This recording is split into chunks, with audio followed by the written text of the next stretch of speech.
Comme a dit notre collègue Shahinaz Ismail dans ce rapport, c'est une année exceptionnelle, telle qu'avait dit la ministre de l'Industrie et du Commerce, Nevin Guema, qui a attesté que c'était une année exceptionnelle pour l'économie égyptienne, mais aussi le secteur de l'industrie a connu une performance exceptionnelle.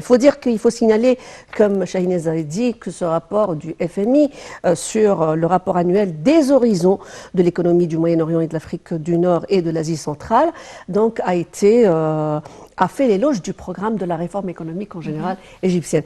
J'ai un plaisir pour parler donc de cette année exceptionnelle pour l'industrie, pour le commerce et pour aussi l'économie égyptienne. Nous avons l'honneur d'avoir au bout du fil Dorra Fayani, experte en matière d'économie et de développement. Nous allons la retrouver tout de suite.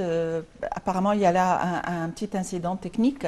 Il faut dire aussi, dans le rapport annuel sur les horizons de l'économie du Moyen-Orient et de l'Afrique du Nord et de l'Asie centrale, le Fonds monétaire international, comme l'a dit Nawal, a fait l'éloge effectivement de la réforme économique en Égypte.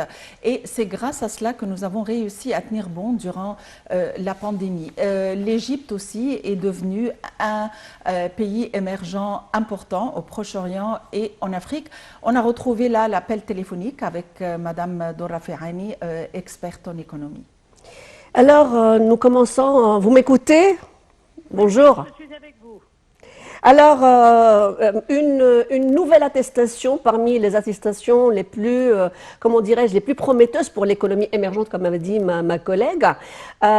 Quelle est la base de cette réussite d'après le Fonds monétaire international en matière que ce soit d'industrie, de commerce ou d'économie en général pour l'Égypte?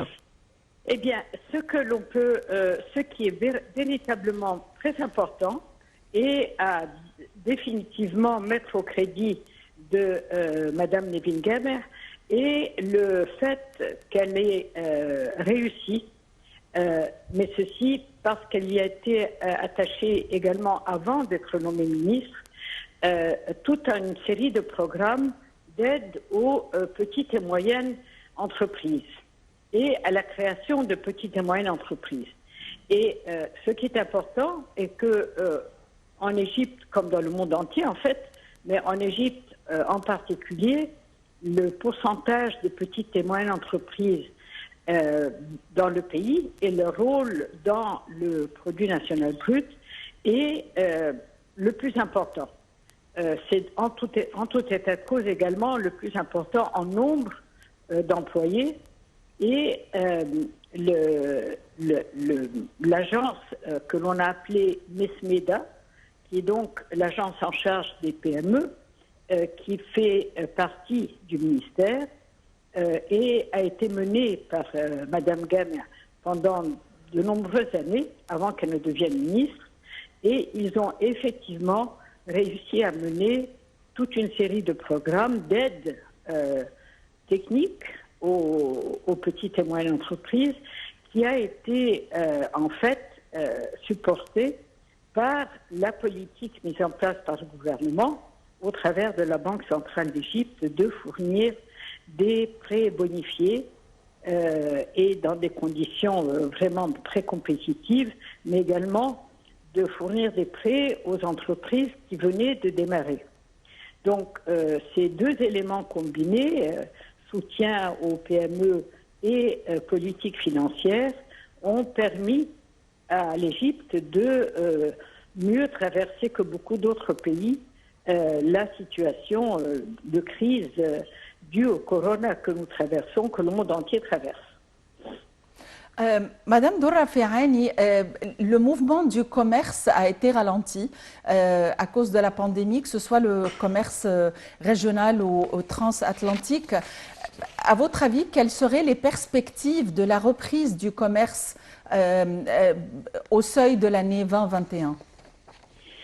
C'est très très difficile à dire parce que le commerce international, comme son nom l'indique, dépend de tous les pays du monde et les échanges commerciaux sont liés à cela.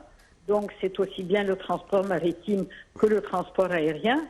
Mais en même temps, le monde entier a absolument besoin de se remettre sur ses pieds, ce qui fait que nous ne sommes pas les seuls à pousser dans ce domaine.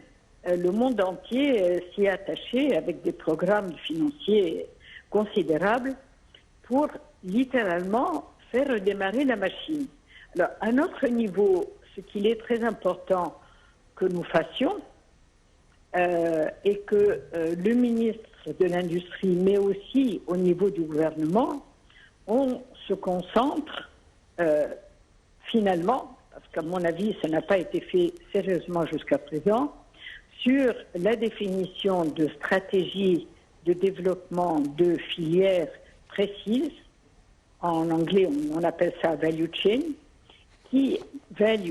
donc filière de valeur ajoutée, parce qu'il y a incontestablement un mouvement international qui va se dessiner en Europe et aux États-Unis, mais l'Europe est notre partenaire principal, d'acheter plus près de chez eux. Donc, toutes les activités industrielles et agricoles que nous pouvons, nous, développer ici, qui seraient compétitives par rapport aux approvisionnements d'Asie du Sud-Est, qui est le cas de beaucoup, nous devons bâtir des stratégies de développement là-dessus. En clair, quels sont les produits où nous avons un plus compétitif qui, s'ils sont développés ici, vont jouer sur la proximité, donc la politique de proximité plus proche de l'Europe, mais en même temps, qui soit plus intéressant à faire ici qu'à nouveau en Europe.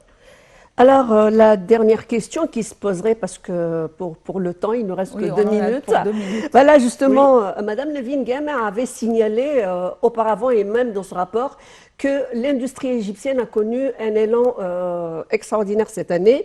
Elle a confirmé que ce secteur a été un des vecteurs les plus importants justement dans la politique, à faire réussir la politique de l'État en matière de réforme. Et surtout en matière aussi de plans de développement durable et de la création d'offres d'emploi. Parlez-nous un petit peu de cette réussite.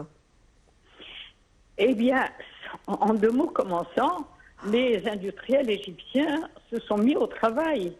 Et ça, c'est formidable. Je veux citer juste un exemple, qui est que les industriels égyptiens appliquent eux-mêmes à leur niveau les stratégies de développement. Nous avons un potentiel formidable dans le secteur de la transformation de produits agricoles et des industries alimentaires en général. Donc, les industriels ont fait preuve de beaucoup de créativité. Il suffit de faire le tour des supermarchés. Il y a tous les jours des nouveaux produits, et ça c'est vraiment formidable, des produits intelligents, pas copie de ce qui se fait ailleurs. Mais surtout, ils saisissent les opportunités. Nous travaillons, notre secteur principal, c'est le soutien le développement axé sur l'agriculture et l'agribusiness. Les industriels égyptiens privés ont vu l'opportunité, ils se sont dépêchés à acheter des machines de freezing et nous sommes devenus le premier exportateur de fraises export.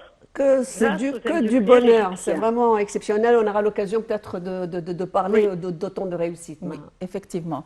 Alors, avec ces bonnes nouvelles qui donnent beaucoup d'optimisme et nous réchauffent le cœur, on parvient au terme de notre rencontre matinale. Merci de l'avoir suivi. Reste à vous souhaiter une excellente fin de journée et à vous donner rendez-vous demain matin avec une autre équipe.